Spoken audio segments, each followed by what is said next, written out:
Ahora te vemos bajando la escalera. En julio de 1969, la humanidad llegó a la Luna. Esa es la parte de la historia que todos conocen. Pero el programa Apolo fue mucho más allá de aquel primer gran paso. Lo que pocos perciben es que la NASA logró realizar 6 alunizajes en tan solo 3 años. Piénsalo bien, 6 alunizajes en tan poco tiempo, algo casi inimaginable según los estándares actuales. Entonces, al fin y al cabo, ¿qué fueron a hacer realmente esos astronautas allí arriba? La Apolo 12, la segunda misión lunar, tuvo lugar pocos meses después de la hazaña histórica de Neil Armstrong. Era noviembre de 1969. Los astronautas Charles P. Conrad, Richard Gordon y Alan Bean despegaron en un poderoso cohete Saturn V, llevando nuevamente a la humanidad hacia la Luna. Pero el camino hasta allí no sería nada tranquilo. Había grandes expectativas para la Apolo 12. La tripulación llevaba una cámara de televisión en color, un enorme avance respecto a las imágenes en blanco y negro de la Apolo 11. Además, la misión tenía un valor técnico crucial para la NASA. El primer alunizaje había sido un éxito, pero con muchas dificultades. Pocos sabían que Armstrong y Aldrin tuvieron que corregir constantemente el curso mientras descendían hacia la superficie lunar. La Apolo 11 había sobrepasado la zona prevista de alunizaje por varios kilómetros, descendiendo prácticamente en un punto aleatorio. Por eso, el gran desafío de la Apolo 12 era demostrar que la NASA podía aterrizar la nave exactamente en el lugar planificado. Esa precisión sería fundamental para alcanzar los objetivos científicos de la exploración lunar. El blanco elegido fue la Surveyor 3, una sonda robótica que había llegado a la superficie lunar en 1967, apenas 3 años antes. La misión, por tanto, sería visitarla. Pero desde el inicio, la Apolo 12 enfrentó dificultades. El poderoso Saturn V despegó en medio de una tormenta, condiciones lejos de lo ideal. La agencia, sin embargo, estaba bajo enorme presión para no posponerlo. El presidente Richard Nixon y la primera dama estaban presentes en Florida para presenciar el lanzamiento, y todos sabían que, en caso de cancelación, no habría nueva ventana hacia la Luna sino meses después. Así, el cohete se elevó hacia el cielo encapotado. Poco después, apenas 36 segundos tras el despegue y a unos 1800 metros de altitud, la nave fue alcanzada por un rayo. El impacto sumió los sistemas eléctricos en el caos. Los paneles de instrumentos se iluminaron con señales de alerta, mientras el control de la misión perdía por completo la comunicación con el cohete. Dentro de la cápsula, los 3 astronautas contuvieron la respiración. Apenas 16 segundos después, otro rayo volvió a golpear la nave. A unos 4200 metros de altitud, el cohete había perdido su principal fuente de energía, junto con los sistemas de orientación y navegación, avanzando a gran velocidad rumbo al desastre. Fue la rapidez de un controlador en tierra lo que cambió el rumbo de los acontecimientos. Charles Duke, actuando como Capcom, el comunicador de la cápsula, transmitió la instrucción crucial a la Apolo 12, SC TOAUX. Esa frase se volvería legendaria entre los entusiastas de la exploración espacial. El simple cambio del equipo de acondicionamiento de señal, SC, Signal Conditioning Equipment, al modo auxiliar restauró la energía, salvando la misión. A partir de aquel incidente, la NASA nunca más lanzó un cohete en medio de una tormenta.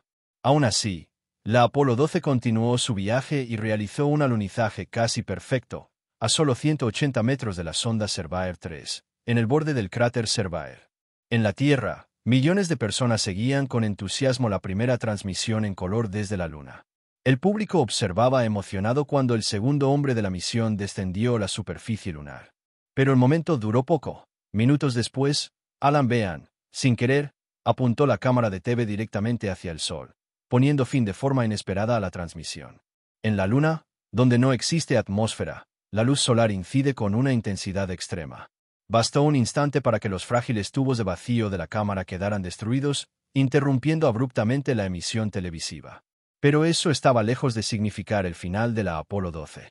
Los astronautas siguieron con sus objetivos. Recolectaron piezas importantes de una nave de reconocimiento anterior y las trajeron de vuelta a la Tierra, los primeros artefactos humanos que regresaban tras una larga permanencia en el espacio. Además, instalaron en el suelo lunar un conjunto avanzado de instrumentos conocido como ALSEP, Apollo Lunar Surface Experiments Package. Esa colección de aparatos geofísicos fue diseñada para monitorear el entorno lunar de forma continua, incluso después de la partida de la tripulación. Entre los equipos, destacaba el experimento sísmico lunar, un sismómetro creado para detectar terremotos lunares. Para ponerlo a prueba, la NASA planificó un experimento audaz. Tras el despegue del módulo lunar y el regreso de la tripulación al módulo de comando en órbita, la nave que había alunizado fue deliberadamente estrellada contra la superficie lunar. El impacto generó vibraciones registradas por el sismómetro, y los resultados sorprendieron a los científicos. Las reverberaciones duraron casi una hora entera. La impresión era que la Luna resonaba como una campana, una pista intrigante que revelaba cómo el interior del satélite era mucho más misterioso de lo que se imaginaba. Apolo 13. Un número asociado al infortunio para la tripulación que enfrentaría el primer gran fracaso de una misión lunar. En medio del trayecto, un cortocircuito en el módulo de servicio provocó la explosión de un tanque de oxígeno, poniendo a los astronautas en peligro inminente. Por tercera vez, millones de personas en todo el mundo siguieron por televisión un drama espacial en tiempo real. Pero esta vez todo parecía diferente. Los viajes a la Luna siempre habían sido arriesgados, pero la Apolo 13 hizo palpable ese riesgo. A pesar de la gravedad de la situación, la tripulación logró regresar con vida. Aún así, la percepción del público y del gobierno sobre el programa lunar cambió para siempre. La NASA, sin embargo, no detuvo sus ambiciones. La Apolo 14 se convertiría en el símbolo del regreso victorioso de Estados Unidos a la Luna, casi un año después de la crisis de la Apolo 13. Y para comandar esta misión decisiva fue elegido Alan Shepard, un verdadero ícono de la era espacial. Shepard ya había pasado la historia como el primer estadounidense en viajar al espacio y ahora, a los 47 años, el mayor de los astronautas del programa Apolo, estaba listo para dejar sus huellas en la superficie lunar. Su experiencia sería esencial para garantizar el éxito. Como ya parecía tradición en los viajes a la Luna, la Apolo 14 también enfrentó su momento de tensión en el trayecto hacia el destino. Durante el lanzamiento con el gigantesco Saturn V, el módulo lunar viajaba protegido dentro de una cubierta, debajo de la cápsula de mando. Para utilizarlo, la cápsula debía separarse, girar y acoplar su parte frontal al módulo lunar, en una operación precisa. Esa maniobra, conducida por el piloto del módulo de mando con el apoyo parcial de sistemas electrónicos, debía ser sencilla. Pero, para sorpresa de la tripulación, la Apolo 14 no consiguió realizar el acoplamiento correctamente, dando inicio a una nueva batalla técnica en el espacio. Fueron necesarios 6 intentos fallidos hasta que finalmente lo lograron. El problema pudo haber puesto en riesgo toda la misión, pero el comandante Alan Shepard mantuvo la calma. Apagó la sonda electrónica y orientó al piloto a realizar la maniobra manualmente, guiándose solo por la visión, como Luke Skywalker cruzando la trinchera de la Estrella de la Muerte. La maniobra funcionó. El alunizaje de la Apolo 14 terminó siendo el más preciso hasta ese momento, a apenas 26 metros del punto planificado. Shepard no fue el primer hombre en caminar sobre la Luna, pero sí pasó a la historia como el primero en jugar al golf allí. Antes de la misión, adaptó la punta de su herramienta de recolección de muestras, transformándola en un palo improvisado. Llevó consigo 2 pelotas y, ante las cámaras de TV que transmitían en vivo, hizo su jugada. El traje espacial limitaba sus movimientos, obligándolo a usar solo un brazo. En el segundo intento logró golpear la pelota y enviarla deslizándose por la superficie lunar. Shepard bromeó diciendo que había recorrido kilómetros, aunque en realidad voló unos 36 metros. Aún así, fue un instante de ligereza que dio ánimo a una nación en tiempos de tensión. La Apolo 14 marcó la recuperación de la confianza en la capacidad de la NASA para realizar alunizajes exitosos y abrió camino a logros aún mayores. Con la Apolo 15, la exploración de la Luna entraría en una nueva fase. Reuniendo toda la experiencia de las misiones anteriores, la NASA actualizó sus equipos para permitir estadías más largas y estudios geológicos más completos. Ahora, los astronautas tenían autonomía para permanecer 3 días enteros explorando la superficie lunar, gracias a mejoras en el sistema de soporte vital del módulo de alunizaje. Para aprovechar mejor esa estadía prolongada, la NASA dotó a los astronautas de un vehículo especial, el rover lunar, LRV, un buggy eléctrico a batería capaz de alcanzar hasta 15 km por hora y recorrer aproximadamente 90 km con una sola carga. Con el LRV, la tripulación de la Apolo 15 pudo explorar cordilleras y antiguos flujos de lava, donde encontraron una roca notable, bautizada como la Roca del Génesis, datada en 4,1 mil millones de años, un verdadero registro de los orígenes del sistema solar. Además de la exploración, los astronautas realizaron una demostración histórica de la teoría de la gravedad de Galileo. En el siglo XVI, el astrónomo italiano dejaba caer objetos desde la Torre de Pisa para probar que, independientemente del peso, todos caían con la misma aceleración, siendo la resistencia del aire la única variable. En la Luna, donde no hay atmósfera, la prueba fue definitiva. Al soltar simultáneamente una pluma y un martillo, ambos tocaron el suelo al mismo tiempo. 10 meses después, en abril de 1972, la misión Apolo 16 partió hacia las tierras altas lunares, llevando nuevamente el rover lunar, ya probado y comprobado. Esa región era considerada hasta entonces resultado de intensa actividad volcánica en épocas remotas.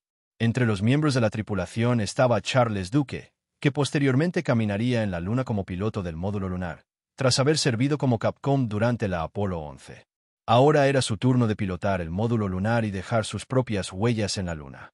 Pero los hallazgos fueron sorprendentes. Las tierras altas no tenían origen volcánico. La evidencia mostró que esas formaciones eran, en realidad, resultado de gigantescos impactos de asteroides que habían empujado el terreno hacia arriba. Ese descubrimiento representó un avance crucial en la comprensión de la historia y la formación de la Luna. Un detalle curioso revelado por la Apolo 16 fue la descripción de los astronautas sobre el polvo lunar. Relataron que, al contacto con la piel, parecía aceitoso, y su olor recordaba a pólvora recién detonada. En diciembre de 1972 tuvo lugar el último alunizaje tripulado, la Apolo 17. En ese momento, tanto el público como los políticos ya habían perdido el entusiasmo por la exploración lunar, pero la NASA organizó igualmente la misión más avanzada en términos científicos y tecnológicos de toda la carrera espacial, una hazaña que sigue siendo impresionante hasta hoy. La Apolo 17 también se destacó por llevar, por primera vez, a un científico profesional a la superficie lunar. Hasta entonces, todos los astronautas habían sido pilotos militares con formación científica. Harrison Smith, sin embargo, era un geólogo de carrera que se calificó como piloto de módulo lunar para integrar la misión. El alunizaje ocurrió en el Valle Taurus-Littrow, una región rodeada de montañas bajas y acantilados empinados, que exponían rocas antiguas provenientes del interior de la Luna. Esta fue la misión de mayor duración. Los astronautas permanecieron 75 horas en la superficie, de las cuales 22 fueron dedicadas a actividades extravehiculares. El rover lunar volvió a ser esencial, permitiendo recorridos de más de 36 kilómetros y alejamientos de hasta 7 kilómetros del punto de alunizaje. Entre los hallazgos más sorprendentes, Smith identificó suelo de color anaranjado oculto bajo el polvo gris. Análisis posteriores en la Tierra revelaron que se trataba de diminutas esferas de vidrio volcánico, formadas hace unos 3,6 mil millones de años, resultado de antiguas erupciones lunares. En total, la Apolo 17 trajo de vuelta 741 muestras de rocas y suelos lunares, sumando 110 kilos, el mayor volumen recolectado por una misión. Ese material se volvió fundamental para profundizar el conocimiento sobre la historia volcánica de la Luna y la formación del sistema solar primitivo. En ese momento, ya estaba claro para la NASA que el programa Apolo se acercaba a su fin. Existía la expectativa de que, algún día, la humanidad volvería a caminar sobre la Luna, pero se sabía que la Apolo 17 marcaría el cierre de una era. El comandante Eugene Cernan sería el último hombre en dejar sus huellas en el suelo lunar. Antes de regresar al módulo, dejó registradas sus palabras finales: con paz y esperanza para toda la humanidad.